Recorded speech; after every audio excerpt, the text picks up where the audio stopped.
it's Josh with the Financial Advisor Car Guy. So this week I wanted to talk to you guys a little bit about recouping some money on a build.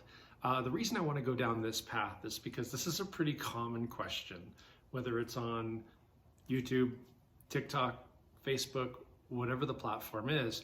It is a question that I get really regularly. And so I'm going to use my Challenger as kind of an example. I'm going to walk around the car a little bit. I've got my AirPod in, so hopefully the mic works okay. But we're going to start talking about this car, and we're going to do a couple of things. We're going to walk around and look at the parts that I've replaced, why I replaced them, and then how I recouped as much money as I could selling the old part. So let's just start with the taillights, okay? So these are an LED taillight, which makes it look more like the updated 2015 to new Challenger. They're not on, as you can see. They look the same as the first gen or the older gen up to 14's taillights. They're all red with the reverse light in the middle. But when they're on, this LED frame lights up and the brake light's in the middle. So, you know, it does look a lot newer and better and brighter and safer and all those things. But the reason that I did the update was because the guy I bought the car from had blacked out the whole car. If you guys remember, the taillights were tinted, the gas cap was painted black, the wheels were black, everything was blacked out, like dark black. And from a safety standpoint, they were really hard to see. The very first thing I did was I went to the store and bought light bulbs because a couple of the tinted lights were out. And even with brand new bulbs in there, it wasn't bright enough for good safety. So I went ahead and bought these. Now, there is a market for those tinted taillights. People love that stuff. And I didn't like it. I didn't like how it looked on this car, but if this car was white or orange or green or yellow or any other color, blue, whatever, the tinted tails might be a really nice contrast. So someone somewhere wanted them. And I was able to sell them and recoup a bunch of the money that I paid for these new lights. So that was awesome. But you got to know how to market that stuff, and you've got to know how to talk them up, so to speak. Yeah, I mean, truth of it was, there was nothing fancy about them. Someone had spray tinted them, and you know, they cleaned up nicely. So that was what I had going for me, was that they were freshly tinted, you know, OEM part taillights. So they're not an aftermarket, so they are good quality. They were tinted. I don't know if they were professionally tinted or not, but the job looked good. There were no random overspray. There was no runs or drips. Everything looked to have been done pretty well. So anyway, I took nice pictures. I cleaned them up nicely and was able to sell them with brand new bulbs inside. And the new owner was thrilled. So I was able to recoup a good chunk of money, and I got brand new stuff that I liked and what I wanted for this car. Same thing with the gas cap. Again, it was painted black. Now, it wasn't painted well. Some of the paint was chipping and peeling around the corners. So what I did, as anybody would, even if I was going to keep this, I would have done the same thing. I took the gas cap off, cleaned it up, and then repainted it. So same exact story as the taillights. I was able to say, OEM part, custom painted black. Someone had to have it, right? I mean, that's the truth of it, is, again, if this car was red, maybe I want a black cap on there instead of the chrome. I like the way the accent kind of pops, so I wanted the chrome cap, even though I'm not a fan of chrome in general. I think it looks really good on this car, and so to me, it made sense to do that. The next thing would be the springs. Okay, so I lowered the back end of this car, if you remember, because it had kind of an extreme rake. Not that there's anything wrong with a car that's raked, but to me, I didn't want the front end so much lower than the back. So about lowering springs, which lowered the back about 1.5 inches, and that leveled out the car. But it came with a set of 4 springs. So I was able to sell the lowering front springs and sell the OEM back springs, and again, recouped most of my money. Not all of it, but most of my money, making all these upgrades really, really affordable. You know, if we talk about that chrome gas cap for a moment, pretty sure that part was like 30 bucks, and I sold the painted black one for 20 or 25. So that was a very inexpensive upgrade.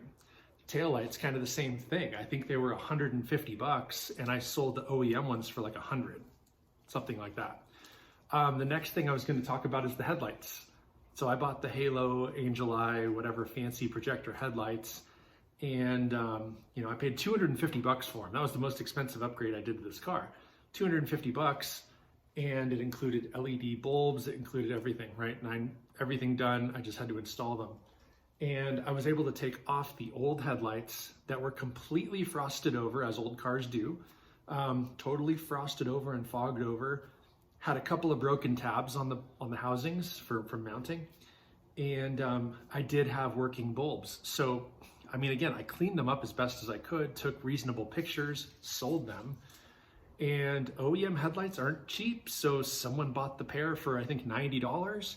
So I recouped 90 of my 250, which made me feel pretty good to get this kind of upgrade for $160. So the headlights were an easy one. Another one that was really great were the factory fog lights. Okay, so I bought the factory fog lights that plug right into the holes.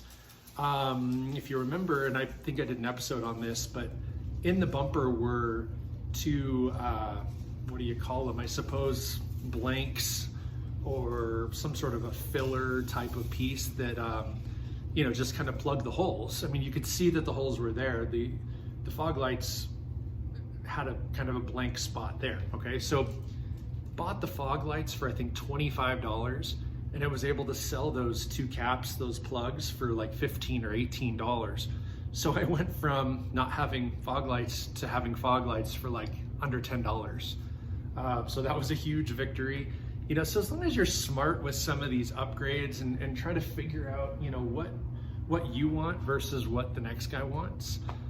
The spoiler was like $90 and it came factory painted already. So that was something I had to shop around for. Those things sell anywhere from about $90 to like $500, and there's not a lot of difference. So I found one that was already painted to match, and that was awesome. It was perfect. It's an OEM black paint, so it is spot on. I didn't have to do anything to it other than just mount it. Easy. And that was like $90. I'm trying to think of other things that I did to the car that I may have sold off the factory stuff. I want to say that's really about it. A few other upgrades, obviously, like the stripes. The license plate frame is another one that didn't cost me anything. It came on the car. All I did was take it off, give it a light sand, paint it, and now it looks fresh and new.